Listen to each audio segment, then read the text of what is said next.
What's up, everybody? Chris here from Trash Panda Overland. And a while back, I had reached out to some of you, or all of you, and I said, go ahead and ask me some questions, get to know me a little bit. So a lot of you reached out, and today I decided to go ahead and answer those questions. I actually came out here to film another video. Figured might as well knock out two birds with one stone. So this feels a little rushed. It might be a little bit, and I'm gonna try to do this as much of a one take as I can for minimal editing. But I took all your questions. I have them all right here because I filmed this on my iPhone, and that's where the answers are. So let's get down to a couple of them here. First one I got is from Robert from Wonder Off-Road, good buddy of mine. Yes, same question twice, kind of. He says, when will you buy a Toyota, and why did you buy a GMC? I will never say never to a Toyota, actually. I do make fun of the Toyota guys sometimes because I am more of a Jeep guy. But I will say that I do have a soft spot for the old Land Cruisers, and I do actually really like and respect the Tacomas. The reason why I bought a GMC, the second part of that question, is because it was there.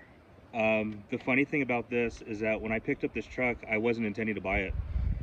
My wife Kim and I had actually went to a Subaru dealership.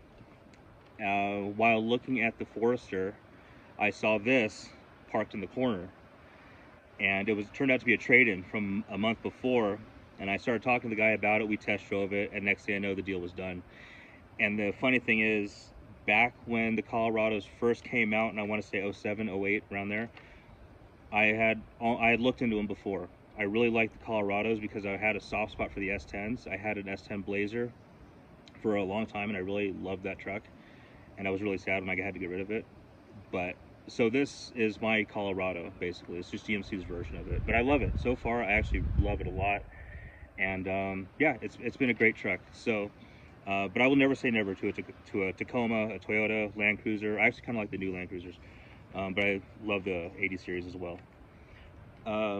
Uniquely US Adventures says, how do you like your setup so far, and what's the next big mod or change? It depends on the vehicle. The XJ is the primary exploration back roads vehicle, and this is more of your, I would say, comfort vehicle, longer trips, national parks, just long road trips kind of vehicle. The XJ is getting some work done on it soon. I have to have the whole brake system gone through, transmission work needs done, and it will be getting a new tent. It's going to be getting a wedge style tent instead of the one that was on there previously, which is now on the truck. This one is minimal. Everything that we have, actually for both setups, is all in totes. They're all in Plano totes, organized in our garage. Depending on what vehicle we take, depends on what we take, and we pull those totes out and arrange them accordingly. Pretty simple.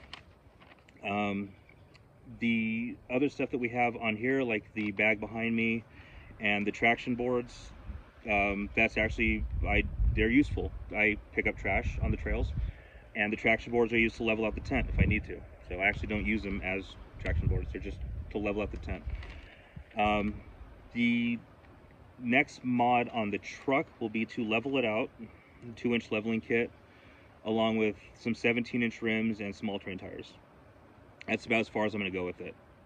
Other than that, the only other thing I bought recently was I picked up a 53-quart set power fridge, which so far has been awesome. So we're really looking forward to using that more than the Yeti we have originally.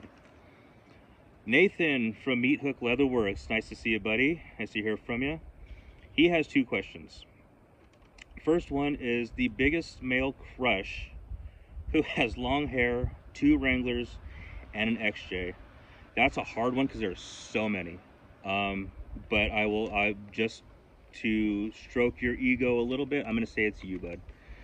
Next question is a good one, actually. Any advice to someone starting out that's discouraged by hardcore gear junkies? I like this question a lot because I was that guy.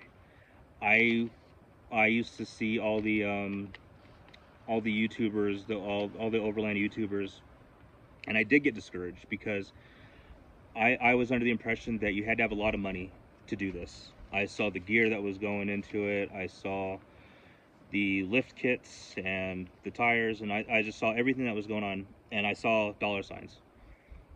And then I started looking into the YouTubers that have low numbers. And that's when I started realizing, hey, you can do this on a budget. I don't expect to make money off YouTube. I actually do this for fun. I do this because I love sharing adventures, and then I get inspired by other people. And I still watch I'll start off with, for instance, everybody knows Brad from Trail Recon. Everybody talks about him, and I love his videos. He's the one that got me into actually realizing what overlanding was, because I was one of those guys. I didn't know what it was. I saw someone who did off-roading and camping together, and I said, wait, there's a name for this? I love both of those things. So I started going down the rabbit hole, and that's where I'm at now. I still love watching Trail Recon. I still love Ozark Overland Adventures. I love all those guys, but I really, really love the guys like Robert from Wonder Off-Road. He's actually been a big inspiration for me. Johnny Taco Outdoors, another one. These are people that I've actually spoken with and hung out with, and they inspire me to get out there, make the content, and I don't care about the numbers. I don't care how many views I get. I just care that the videos get out there, and I can share them with people, you know, for future generations. As far as doing all this on a budget, I just searched for what I can afford. This bag right here, I think it cost me 30 bucks.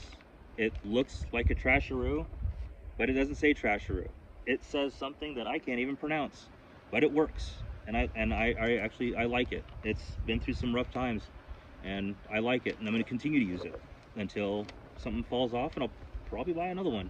You know, it works just as well to me. So Nathan, let's go camping again. I really want to, buddy. Come on, you know where I live. Ryan, another good friend from Fort Gregory Outdoor Company, and all these people that have like Meat Hook Leatherworks, Nathan, Ryan from Fort Gregory. I'm gonna go ahead. I'm gonna link their socials in the description of this, so you can check them out as well. These are all friends, small businesses, and very talented people. So Ryan from Fort Gregory says, worst nightmare and scariest adventures. That's a tough one, because I can't say I've really had any. I'm usually pretty cautious, and I plan accordingly when planning my trips. The most recent one that we did was we were heading up to the Eastern Sierras, and we got rained out. And the only reason why I would consider that not scary, but just kind of a nightmare, was because of the drive. We got into Alabama Hills, we got rained out, and we didn't have a backup plan, and that was our mistake, was not having a backup plan. We didn't know if we were in a flash flood zone, and because it was the first trip with the new truck, I didn't want to take any chances. If we were in the Jeep, it actually would have been different. We would have popped up the tent, popped out the awning, and waited it out until we decided to 100% call it. But what ended up happening, though, is we drove home, regrouped the next day, and then we headed to Joshua Tree. So that kind of ended up being a blessing in disguise, because that actually ended up being a really fun trip, which you would have seen a couple videos prior to this one. But that's really it. But hey, still early. You never know what could happen out there. Mac from Jasper XJ. He asked if I've ever been to the Great Sand Dunes, and no, I have not. But it is actually on the list of one thing that I do want to go see. I just love exploring new places, and that's going to be one of them for sure. So I'll do my research and head out there. If you're in that area, Mac, and you're watching this, hit me up and show me some stuff. I always love meeting new people, wheeling with them, camping with them. And even if you're watching this in your local San Bernardino Mountains within a few hours or whatever, hit me up. I'm always looking to meet new people. We're looking to make some friends, like-minded folks, and just have a good time. But I hope you enjoyed it, and till then, be out there, be safe, and we'll see you on the next one.